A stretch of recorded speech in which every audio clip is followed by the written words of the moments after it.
Hello everyone.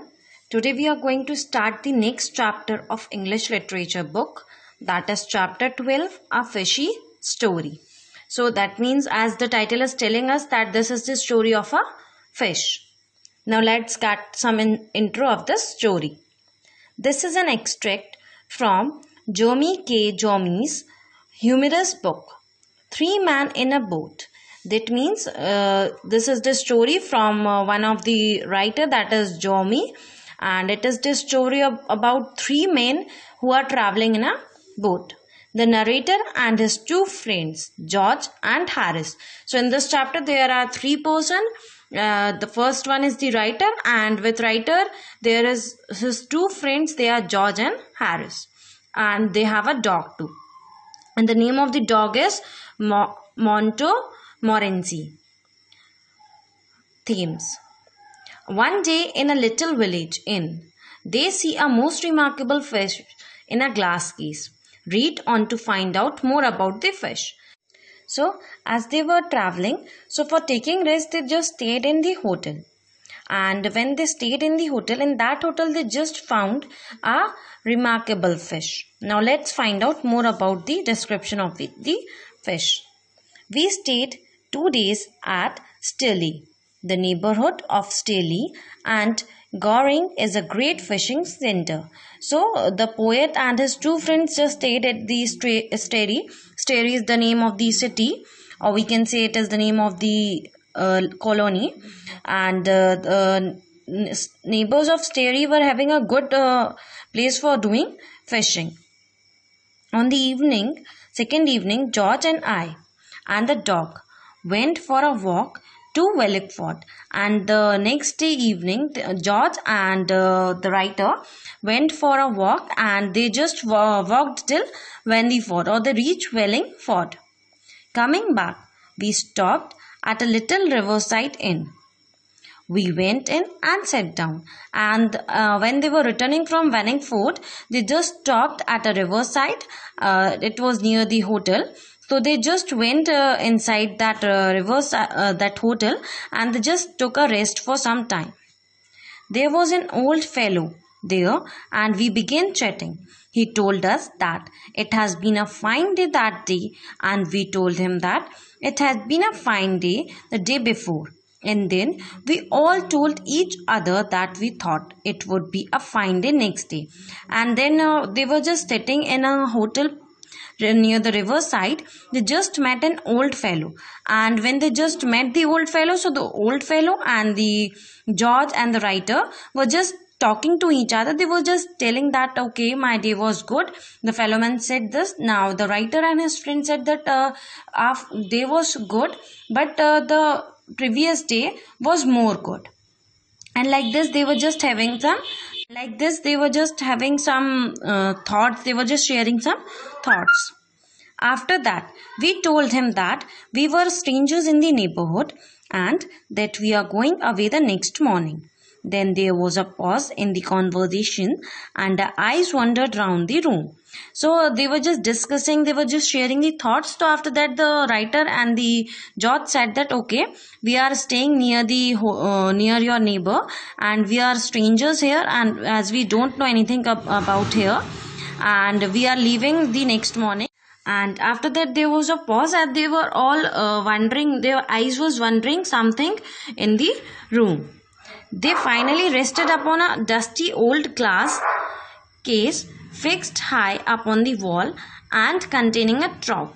So as they were just, there was a pause. So why there was a pause? Because they were all seeing a glass case which was hanged in the wall, and in that glass, in that aquarium, there was a fish. It fascinated me, that trout. It was such a mysterious fish. So the fellow man said that, the old man said that, okay, wow, what a wonderful fish it is. I am very glad to see that fish, as I have not seen such a big fish right now. Aha, said the old gentleman, following my eyes. Fine fellow, said, isn't he? Quite uncommon, I muttered. So as the gentleman was saying, the fellow man said, okay, you all are also feeling that this fish is very remarkable fish. Aren't you thinking that? So George said, yes, I am also thinking that it is a very remarkable fish. Then George asked the weight of the fish. 18 pounds 6 ounce, said our friend, rising and taking down his coat. Yes, he continued, it was 16 years old that I caught him just below the bridge with a minnow. You don't see many fish of that size now. So, as George have asked that what is the weight of the fish, so the old man replied that it is more than 8 kg, and I have caught this fish. It was nearly 16 years back that I have caught this fish, and I caught this fish near the bridge, in below the bridge, and with the help of a small fish, I caught this fish, and now this type of fishes are not available in now generations. You don't see many fish of that size now. Well, good night, gentlemen. And out he was. He went and left us alone. And as the old man said that, okay, this fish is the fish which I have caught it, and now okay, I'm going. And he just said good night to the George and the writer, and the old fellow left us. We could not take our eyes off the fish after that. It really was a fine fish. We were still looking at it when the local carrier, who had just stopped at the inn, came to the door of the room. So as the fish was very attractive, and it was just fascinating fish, so they were, George and the writer was just looking at him, and at that time only a potter came. Potter is the person who carry up loads over his head or in hands. So the potter just came in, and he just stopped at the gate, and he was also looking at the fish.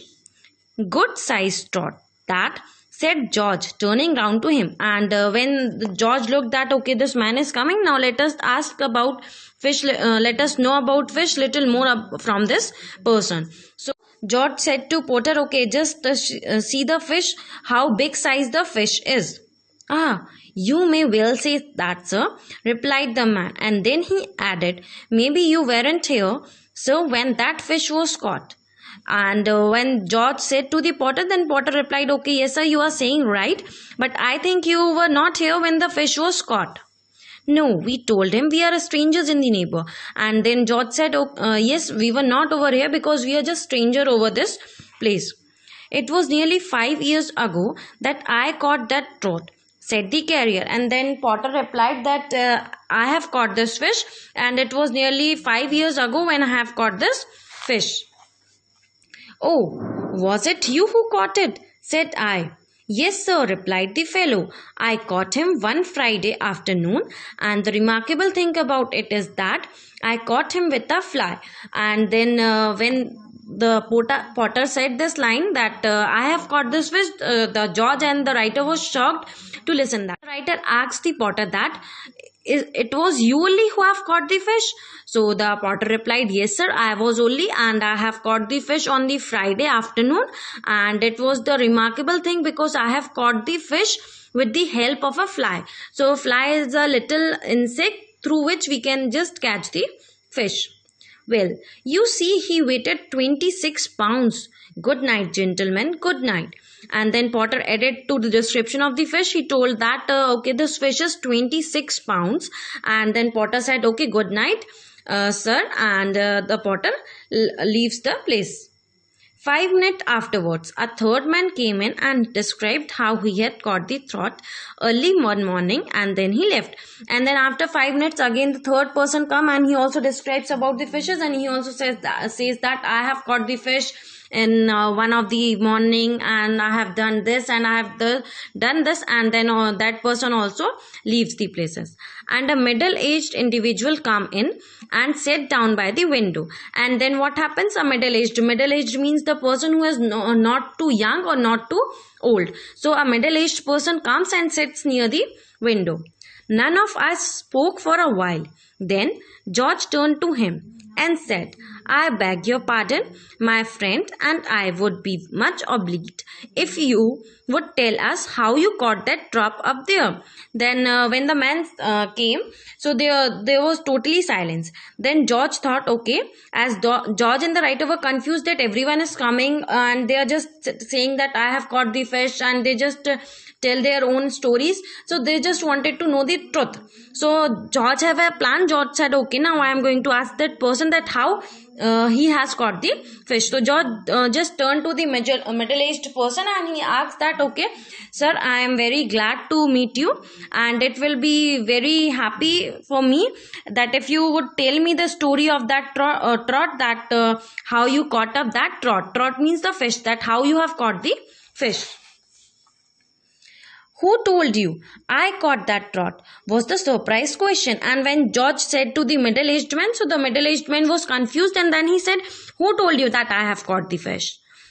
We said, nobody has told us, but we felt that it was he who had caught it. Then George replied that nobody have told us that you have caught the fish, but we thought that maybe you are the person, you are the only person who have caught this fish.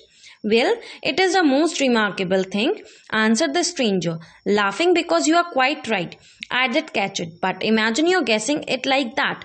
And then the middle-aged man said, okay, I was just kidding, and you have said the right thing that I have only catch this fish, but I am very surprised that you caught me right, that I have only catch the fish. And the stranger, that means the middle-aged man, started laughing. Dear me, it is really a most remarkable thing. And then he told us how it has taken him half an hour to catch it. And then the middleman start describing the story of the trot of the fish, that how he has caught the fish, how it took an hour to catch that fish, and how it had broken his rod, and while catching the fish, how his rod, how the stick from which the fish was caught, how the rod was broken. He said he has weighted it carefully when he reached home, and it was 34 pounds. And when the middle-aged man just caught the fish, he just took it home and he just weighted it, and the weight of the fish was at that time 34 pounds. When he was gone, the owner of the inn came in.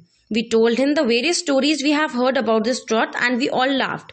And then what happens? The middle-aged person told his story, and he also leaves that place. And after some time, the owner of that hotel comes in, and George and the writer told them the various stories which they have heard about the stories. And the writer, the owner of the hotel, and George started laughing at the various stories which they have heard. Imagine Jim Bates and Joe Muggles and Mr. Jones and old Billy Murders all telling you that they had got it. Ha ha ha. And now what does the owner says that, okay, these are the person that they have told you the story, that is not the truth story. And then the owner starts laughing. Ha ha ha. Well, that is good, said the honest old fellow. Then he told us the real story of the fish. And then what happens? The owner says, okay, they were just kidding with you. So I am going to tell you the real story of the fish. It was he who has caught it years ago when he was a boy. And then the owner says, okay, I am going to tell you the real story. And the real story is that I have caught that fish. And when I was a boy, when I was young boy, at that time I have caught that fish. When he has left the room, George and I turned out our gaze upon the fish. It really was a most astonished trot.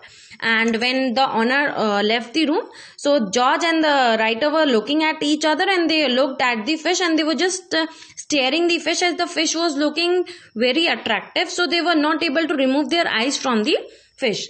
It excited George so much that he climbed up on the back of a chair to get a better view of it. And then George was very excited to see the fish. So he just climbed up the chair. back of the chair to get a better view, and then the chair slipped and George clutched wildly at the trot ace to save himself, and down it came with a crash. And what happens, as George was very excited, so he just climbed up the chair and he was trying to look at the fish from the different views. But as George was looking, his leg slipped, and when he was slipping, he just put his hand for protection. He just put his hand in the glass in which there was a fish. So with George, the glass of the fish, that means the aquarium, also fell down. George in the chair on the top of it. And how the George and the aquarium fell down? Firstly, the aquarium was fell down, and above that was the George. "You haven't injured the fish, have you?" I cried in alarm, rushing up. And then when writer just saw that they both have fell down, the writer was very curious, that he was also concerned that maybe because of George, the fish may have died, because as the George has just fallen above the fish and the aquarium. "I hope not," said George, rising courteously and looking out. And then George said, "No, I don't think so that I have done anything to fish. Fish is okay. Let us see now what has happened to fish." But he had. The trot lay shattered into 1,000 fragments. And when George just stand up and he was just looking at the fish, he found that there were thousands of pieces of the fish. There were thousands of pieces in which the fish was broken. But I did not count them. We found it very strange that a trout should break up into little pieces like this.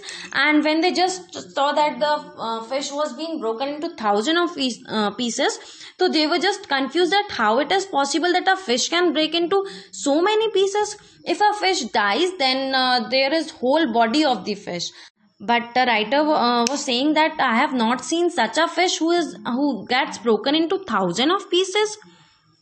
But then we discovered why it did. The fish was made of plaster of Paris. And when they were just finding out the truth, that what is the truth behind it, how is it possible that a fish can have thousands of pieces? So they find out the truth, that the fish was actually made up of plaster of Paris. What does plaster of Paris means? Plaster of Paris means the white substance from which your bones are being tied when it brokens. Or we can say, you have seen the statues which are made at the center of the road, or you may have seen that it may have created in front of some institute or somewhere else. So the substance from which the statue is made is known as the plaster of Paris. So you just find out the truth, that the fish actually was made up of plaster of Paris, and it was not the real fish. And the persons who were telling the story, they were just telling the lie. So I hope that you have understood the chapter. Now your homework is, you have to write the word meaning of this chapter in your fear copy. Firstly, you have to put the heading chapter 12, a fishy story, and after that you just have to write down the word meanings which are given